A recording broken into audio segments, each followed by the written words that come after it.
नमस्कार दोस्तों, Uttar Pradesh police constable exam के लिए हिंदी की एक और महत्वपूर्ण वीडियो में आप सभी का स्वागत है। आज की ये वीडियो आपके आने वाले यूपीपी एग्जाम के लिए बहुत ही इम्पोर्टेंट होने वाली है। इस वीडियो में सभी महत्वपूर्ण क्वेश्चन को सम्मिलित किया गया है जो कि पिछली परीक्षाओं में पूछे गए हैं, तो आपके लिए एग्जाम के लिए भी इम्पोर्टेंट हो सकते हैं। आप सभी लोग वीडियो में लास्ट तक जुड़े रहें। आज का पहला क्वेश्चन है, हिंदी की सा ध्वनि है, यानी कि हिंदी की सा ध्वनि का उच्चारण कहाँ से किया जाता है? तो इसका उच्चारण तालव्य से होता है। ऑप्शन नंबर 20 का राइट ऑप्शन हो जाएगा। अगला क्वेश्चन है, निम्न में से महाप्राण वर्ण कौन सा है?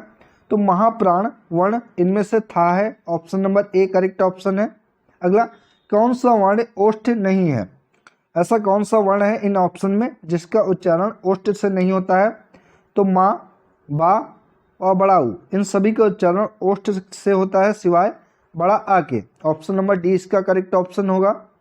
हिंदी शब्दकोश में अंगा व आ किस वर्ण के साथ आते हैं? तो हिंदी शब्दकोश में अंगा व आ जो कि छोटा आ के साथ आते हैं। Option number B correct option होगा। आपका अगला क्वेश्चन है, अल्प प्राण ध्वनियों का समूह कौन सा है?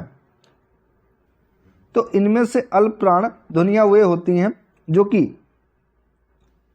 चा वर्ग का पहला, तीसरा व पांचवा वर्ण जो कि अल्प प्राण होता है। तो इनमें से option number B correct option हो जाएगा। यहाँ पर दोस्तों चा नहीं, किसी भी वर्ग का पहला, तीसरा व पांचवा वर्ण जो कि अल्प प्राण वर्ण होता है। आपका अगला क्वेश्चन है, निम्न में से कौन सा शब्द अमात्रिक है? इनमें ऐसा कौन सा शब्द है जिसमें किसी भी मात्रा का कोई प्रयोग नहीं किया गया है? तो कलरव है। Option number C correct option है। अगला, वर्ण शब्द का अर्थ नहीं होता है। तो रंग, जाति व अक्षर, ये तीनों अर्थ जो कि वर्ण के हैं सिवाय आकाश के। Option number B right option है। अगला क्वेश्चन, अयोगवाह कहा जाता है? तो अयोगवाह जो कि विसर्ग को कहा जाता है। Option number A correct option है। अगला, कौन वर्ण अघोष है? तो अघोष वर्ण वो वर्ण होते हैं जिनके उच्चारण करते समय मुख से कम वायु निकले, वो अघोष वर्ण होते हैं। तो इनमें से रा है। Option number A correct option है। अगला, टा वर्ग में किस प्रकार के व्यंजन हैं? तो टा वर्ग में जो भी व्यंजन है उनका उच्चारण जो कि मूर्धन्य से किया जाता है। तो सी इसका राइट ऑप्शन हो जाएगा। अगला, किन ध्वनियों को अनुस्वार कहा जाता है? स्वर के बाद आने वाली नासिक ध्वनियाँ, स्वतंत्र रूप से उच्चारित ध्वनियाँ, स्वर के साथ आने वाली ध्वनियाँ, व्यंजन के बाद में आने वाली ध्वनियाँ। तो अनुस्वार जो कि स्वर के बाद आने वाली नासिक ध्वनियों को कहा जाता है। तो ए इसका करेक्ट ऑप्शन होगा। अगला, प्रयत्न के आधार पर ला किस प्रकार की ध्वनि है? इंपॉर्टेंट क्वेश्चन है ये। तो प्रयत्न के आधार पर ला जो कि पार्श्विक ध्वनि है। ऑप्शन नंबर ए इसका करेक्ट ऑप्शन होगा। अगला, किस शब्द में री स्वर नहीं है? तो कृपा, कृष्णा व दृष्टि, इनमें री स्वर है सिवाय रिवाज में। ठीक है, ऑप्शन नंबर डी इसका राइट ऑप्शन होगा। अगला, हिंदी वर्णमाला में अंगा और आ क्या है? स्वर, व्यंजन, अयोगवाह या फिर संयुक्त व्यंजन? तो हिंदी वर्णमाला में अंगा और आ जो कि हैं अयोगवाह। Option number C correct option है। ये बहुत ही इंपॉर्टेंट क्वेश्चन है, कई बार एग्जाम में पूछा गया है, तो आप लोग ध्यान रखेंगे। अगला, विसर्ग से बना शब्द कौन सा है? तो इनमें से विसर्ग से बना शब्द निस्पृह है। Option number B correct option है। यहाँ पर विसर्ग का ये चिन्ह लगा हुआ है जो कि इस तरीके से लगता है। अगला, निम्नलिखित व्यंजनों में से कौन सा संयुक्त व्यंजन नहीं है? तो स्रा, त्रा व छा, ये तीनों संयुक्त व्यंजन है सिवाय सा से। ठीक है, ऑप्शन नंबर बी इसका करेक्ट ऑप्शन होगा, क्योंकि पूछा है संयुक्त व्यंजन कौन सा नहीं है। तो सा नहीं है, बी राइट ऑप्शन है। निम्नलिखित में से दंत वर्ण कौन सा है? तो इनमें से दंत वर्ण जो कि है ता, जिसका उच्चारण दांतों से किया जाता है। Option number C correct option है। निम्न में से कौन सा व्यंजन स्पर्श संघर्षी है? जा, रा, हा व सा। तो स्पर्श संघर्षी व्यंजन इनमें से जा है। Option number A right option है। अगला, घा का उच्चारण स्थान कौन सा है? मूर्धा, कंठ, तालु व दंत। तो घा का उच्चारण स्थान जो कि कंठ है, कंठ से उसका उच्चारण किया जाता है घा, यानी कि कंठ से उच्चारण होता है। तो बी करेक्ट ऑप्शन है। अगला, हिंदी वर्णमाला में व्यंजनों की कुल संख्या कितनी है? व्यंजनों की संख्या 32, 34, 33, 36। तो हिंदी वर्णमाला में व्यंजनों की संख्या जो कि है आपकी 33, सी करेक्ट ऑप्शन है, ध्यान रखेंगे। अगला, हिंदी शब्दकोश के अनुसार संतान, सकल, सचल, सक्षम शब्दों का सही क्रम क्या है? तो हिंदी शब्दकोश यानी कि डिक्शनरी के हिसाब से पूछा है हिंदी की, तो सबसे पहले इनमें कौन सा शब्द आएगा? तो सबसे पहले इनमें आएगा संतान, उसके बाद सकल, उसके बाद सक्षम और फिर सचल सबसे आखिरी में आएगा। तो ऑप्शन नंबर डी इसका राइट ऑप्शन होगा। अगला, हिंदी शब्दकोश में छा का क्रम किस वर्ण के बाद आता है? तो छा का क्रम जो कि का वर्ण के बाद आता है, तो ऑप्शन नंबर ए इसका करेक्ट ऑप्शन हो जाएगा। ठीक है। अगला, ए के उच्चारण स्थान का नाम क्या है? तो ए का उच्चारण स्थान जो कि कंठ तालव्य है, option number D correct option है। निम्नलिखित में से कौन सा वर्ण अंतस्थ नहीं है? तो इनमें से अंतस्थ वर्ण जो कि हा नहीं है, बाकी या, रा, ला, वा ये सभी अंतस्थ व्यंजन है सिवाय हा के, ऑप्शन नंबर बी इसका राइट ऑप्शन होगा। अगला, अघोष वर्ण कौन सा है? तो इनमें से अघोष वर्ण जो कि सा है, option number D correct option है। निम्न में से कौन सा व्यंजन पार्श्विक है? अभी कराया जा चुका है, इंपॉर्टेंट क्वेश्चन है ये। तो पार्श्विक व्यंजन इनमें से है ला, option number B correct option है।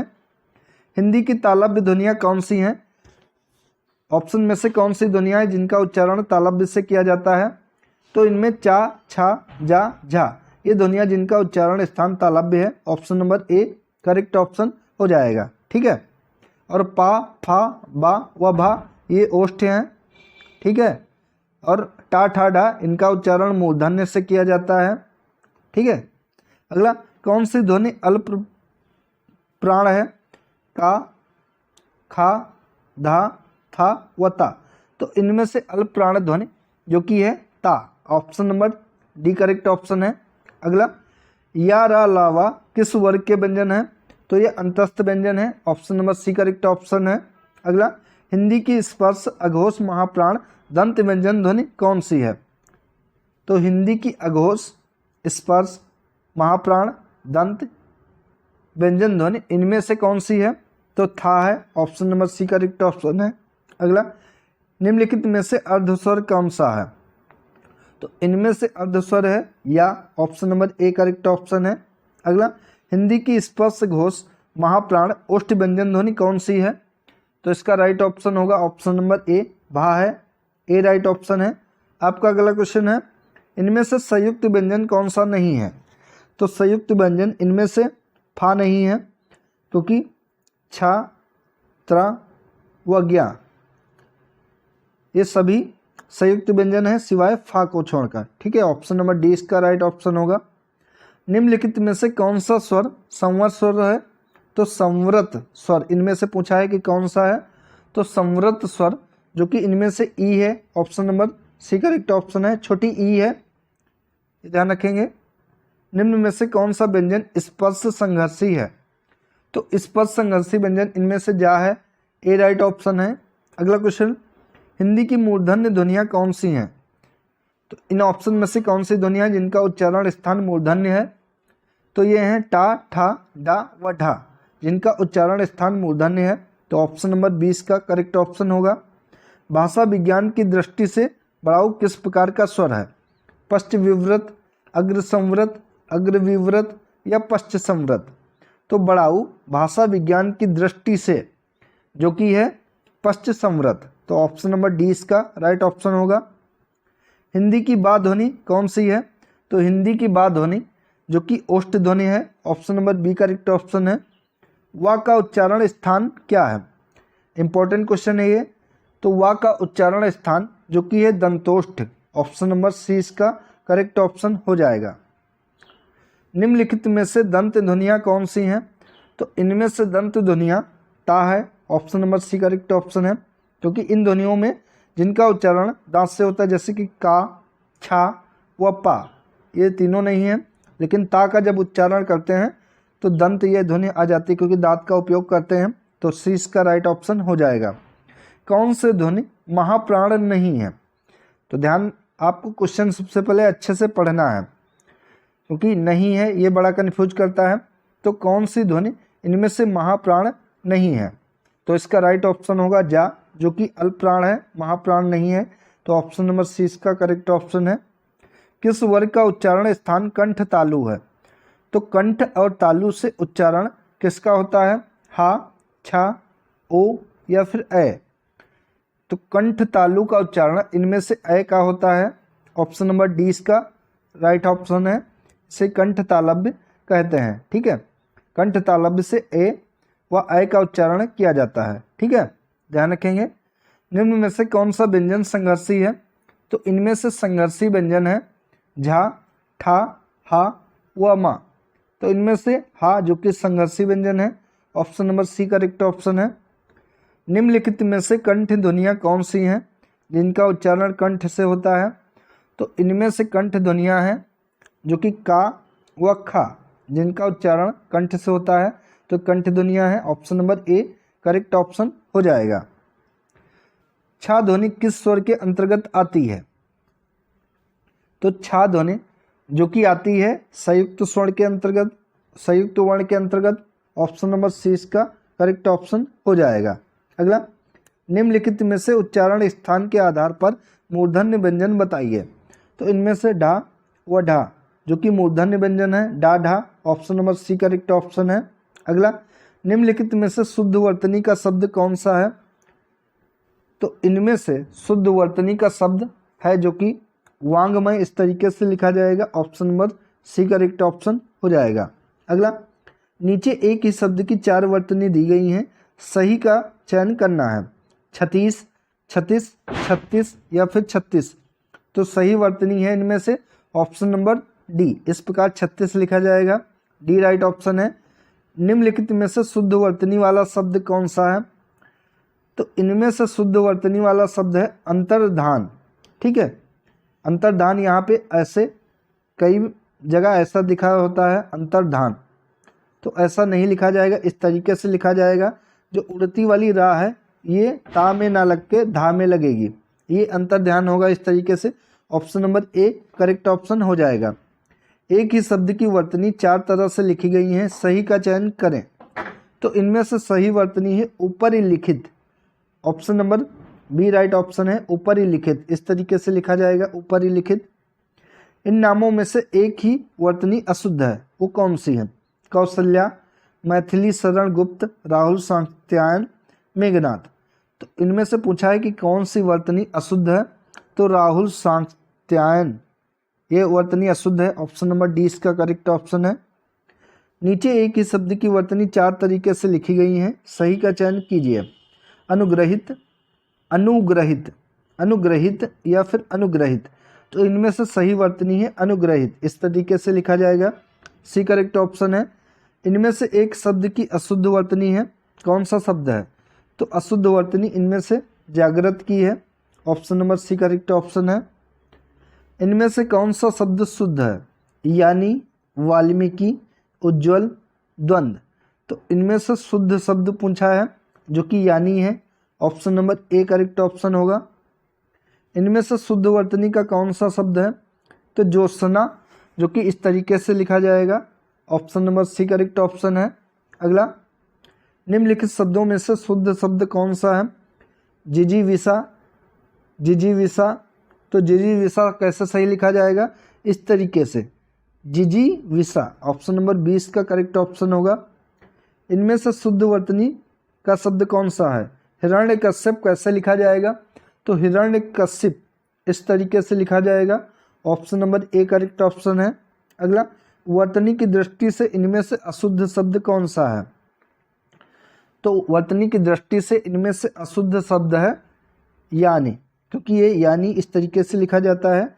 ऑप्शन नंबर ए इसका राइट ऑप्शन होगा। इनमें से अशुद्ध वर्तनी वाला शब्द कौन सा है? तो अशुद्ध वर्तनी वाला शब्द है सन्यासी।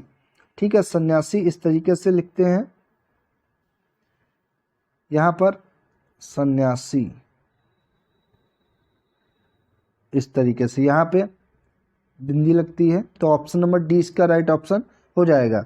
अगला, नीचे दिए गए शब्दों में से किसकी वर्तनी शुद्ध है? तो इनमें से वर्तनी शुद्ध है द्वारका की। द्वारिका इस तरीके से कई लोग लिखते हैं जो कि गलत होता है। द्वारका इस तरीके से लिखा जाएगा। Option number A correct option है। निम्नलिखित में से एक अशुद्ध है। नौकरी, दैहिक, प्रौढ़, पौरुष। तो इनमें से आपको बताना है कि कौन सा अशुद्ध है। तो नौकरी, क्योंकि यहाँ पे नौकरी होगा ना कि नौकरी, तो बी राइट ऑप्शन है। निम्नलिखित में से शुद्ध वर्तनी वाला शब्द कौन सा है। तो इनमें से शुद्ध वर्तनी वाला शब्द है कवयित्री। Option number A correct option है, ना कि कवित्री। कवित्री या इस तरीके से लिखा जाएगा, कवयित्री इस तरीके से लिखा जाएगा। ए राइट ऑप्शन है। अगला, निम्नलिखित में से अशुद्ध वर्तनी वाला शब्द कौन सा है। तो इनमें से हिरण्यकश्यप जो कि अशुद्ध वर्तनी वाला है, डी राइट ऑप्शन है।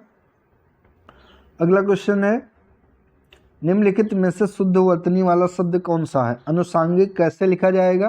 तो अनुसांगिक, आनुषंगिक इस तरीके से लिखा जाएगा। सी राइट ऑप्शन है। अगला, निम्नलिखित में से शुद्ध वर्तनी वाला शब्द कौन सा है। तो इनमें से शुद्ध वर्तनी वाला शब्द है जो कि है प्रतिदर्श। Option number A right option है। अगला, निम्न में से शुद्ध वर्तनी वाला शब्द कौन सा है। तो इनमें से शुद्ध वर्तनी वाला शब्द है परीक्षा। Option number C correct option है। परीक्षा इस तरीके से नहीं, इस तरीके से लिखा जाता है। सी राइट ऑप्शन है। अगला, निम्नलिखित में से शुद्ध वर्तनी वाला शब्द कौन सा है। तो इनमें से शुद्ध वर्तनी वाला शब्द है अनन्नास। Option number C correct option है। अगला क्वेश्चन, निम्नलिखित में से अशुद्ध वर्तनी वाला शब्द कौन सा है। वांग्मय, उत्कर्ष, वैमनस्य या मिथिलेश कुमारी। तो इनमें से पूछा है कि अशुद्ध कौन सा है। तो मिथिलेश कुमारी अशुद्ध है। Option number D right option है। एक ही वर्तनी शुद्ध है, वो कौन सी है। तो इनमें से शुद्ध वर्तनी है पर्यवसान। पर्यवसान ठीक है। Option number D correct option है। वर्तनी की दृष्टि से शुद्ध है नरक, नर्क, नृक या नरक। तो वर्तनी की दृष्टि से इनमें से शुद्ध शब्द है नरक। Option number A correct option है, ना कि नर्क लिखा जाता है। ये तो दोनों गलत ही हैं, तो नरक होगा। ठीक है। एक ही वर्तनी अशुद्ध है, कौन सी है। उन्नयन, उन्नयन, उन्नयन या उन्नयन। तो इनमें से शुद्ध वर्तनी पूछा है जो कि है उन्नयन। Option number B correct option है। वर्तनी की दृष्टि से शुद्ध शब्द का चयन करें। तो इसका शुद्ध शब्द है टिप्पणी, इस तरीके से लिखा जाएगा। डी करेक्ट ऑप्शन है। अगला, इसमें भी आपको सही वर्तनी बतानी है। आविष्कार, देवासी, निशब्द, जमाता। तो इनमें से शुद्ध वर्तनी होगी आविष्कार। ठीक है। कई लोग ऐसे आविष्कार लिखते हैं, आविष्कार, लेकिन आपको यहाँ पे बड़ा की मात्रा लगानी है आ में, तो आविष्कार शब्द होगा। Option number A correct option है। अशुद्ध वर्तनी वाला शब्द कौन सा है। तो अशुद्ध वर्तनी वाला शब्द इनमें से समुज्ज्वल है। Option number B correct option है। एक ही वर्तनी शुद्ध है, कौन सी है। तो इसमें शुद्ध वर्तनी है अच्छौहिणी। Option number D correct option है। अशुद्ध वर्तनी वाला शब्द कौन सा है। पारलौकिक, निश्चेष्ट, दुर्धर्ष, आशीर्वाद। तो इनमें से अशुद्ध वर्तनी वाला शब्द है निश्चेष्ट। Option number B correct option है। अगला, निम्नलिखित में से शुद्ध वर्तनी वाला शब्द कौन सा है। तो शुद्ध वर्तनी वाला शब्द इनमें से क्लेश है, इस तरीके से लिखा जाएगा। सी राइट ऑप्शन है। निम्नलिखित में से शुद्ध वर्तनी वाला शब्द कौन सा है। धोबिन किस तरीके से लिखा जाएगा। तो धोबिन जो कि इस तरीके से लिखा जाएगा। Option number A correct option है कि धोबिन इस तरीके से लिखेंगे। ठीक है। निम्नलिखित में से शुद्ध वर्तनी वाला शब्द कौन सा है। श्रृंगार कैसे लिखा जाएगा। तो श्रृंगार जो कि option number C correct option है। ये श्रृंगार इस तरीके से लिखा जाता है, लेकिन कई लोग ऐसे लिखते हैं जो कि श्रृंगार, जो गलत है। तो आपका option number C correct option होगा। अगला, निम्नलिखित में से शुद्ध वर्तनी वाला शब्द कौन सा है। भगीरथी कैसे लिखा जाएगा। तो भगीरथी जो कि भागीरथी, भागीरथी इस तरीके से लिखा जाएगा। Option number B correct option है। अगला, निम्नलिखित में से शुद्ध वर्तनी वाला शब्द कौन सा है। उज्ज्वल। तो उज्ज्वल इस तरीके से लिखा जाएगा। Option number B correct option है। अगला, निम्नलिखित में से शुद्ध वर्तनी वाला शब्द कौन सा है। विरहिणी। विरहिणी कैसे लिखा जाएगा। विरहिणी इस तरीके से लिखा जाएगा, सी राइट ऑप्शन है। अगला, किस शब्द की वर्तनी अशुद्ध है? तो लंगड़, बुझक्कड़, कोंकण व भुक्खड़। तो अशुद्ध इनमें से भुक्खड़ की है, option number D correct option है। अधोलिखित में से शुद्ध वर्तनी वाला शब्द कौन सा है? तो इनमें से शुद्ध वर्तनी जो कि यहाँ पर अगर धा होगा तो दधीच व घनिष्ठ, ये दोनों, तो ए व डी दोनों की वर्तनी सही है। ठीक है।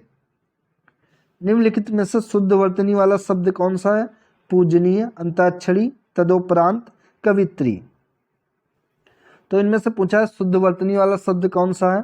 तो अंत्याक्षरी ये शुद्ध वर्तनी है, ए करेक्ट ऑप्शन है। आगे आपको बताना है कि वर्तनी की दृष्टि से एक शब्द अशुद्ध है, कौन सा है? तो इनमें से अशुद्ध शब्द जो कि आध्यात्म है, ठीक है, अध्यात्म होता है ना कि आध्यात्म, तो सी करेक्ट ऑप्शन होगा। निम्नलिखित में से शुद्ध वर्तनी वाला शब्द कौन सा है? विदुषी किस तरीके से लिखा जाएगा? तो विदुषी इस तरीके से लिखा जाएगा, option number A correct option है। निम्नलिखित में से किस शब्द की वर्तनी अशुद्ध है? तो इनमें से विश्लेषण, ज्योत्सना, प्रदर्शनी व अनाधिकार। तो इनमें से अशुद्ध शब्द होगा जो कि है अनाधिकार, option number D right option है। निम्नलिखित में से तत्सम की दृष्टि से एक युग्म अशुद्ध है। तो इनमें से आपको बताना है कि तत्सम की दृष्टि से कौन सा युग्म अशुद्ध है। तो इसका राइट ऑप्शन हो जाएगा शूकर, बलिवर्ध, option number B correct option है, ये गलत है। बाकी दीक्षा का परीक्षा, कपूत, सपूत, वरिष्ठ, कनिष्ठ, ये सभी सही है सिवाय बी के। निम्नलिखित में से शुद्ध वर्तनी वाला शब्द कौन सा है? तो इसमें शुद्ध वर्तनी है कुमुदनी, कुमुदनी इस तरीके से लिखा जाएगा। कई लोग ऐसे लिखते हैं कमुदनी, ठीक है, जो कि गलत है। कुमुदनी इस तरीके से सही लिखा जाएगा, बी करेक्ट ऑप्शन है। अगला, निम्नलिखित शब्दों में से वर्तनी की दृष्टि से कौन सा शब्द अशुद्ध है? पुष्पांजलि, निरपराध, भास्कर, उज्ज्वल। पूछा है कौन सा शब्द अशुद्ध है? तो इनमें निरपराध अशुद्ध है, option number B correct option है। बाकी पुष्पांजलि, भास्कर व उज्ज्वल इस तरीके से लिखा जाएगा। निम्नलिखित में से शुद्ध वर्तनी वाला शब्द कौन सा है? तो अधीन, व्यवहारिक, मिष्ठान या अत्यधिक। तो शुद्ध पूछा जो कि अत्यधिक है, तो ऑप्शन नंबर डी इसका करेक्ट ऑप्शन हो जाएगा। तो दोस्तों ये थी आज की इम्पोर्टेंट हिंदी की वीडियो जो कि आपके Uttar Pradesh police constable exam के लिए इम्पोर्टेंट है। ऐसी और महत्वपूर्ण वीडियो के लिए आप लोग चैनल को सब्सक्राइब करके बेल आइकन को प्रेस कर लें ताकि जैसे वीडियो अपलोड हो आपके पास नोटिफिकेशन पहुंच जाए और आप अच्छे से अपना रिवीजन कर पाएँ। धन्यवाद दोस्तों।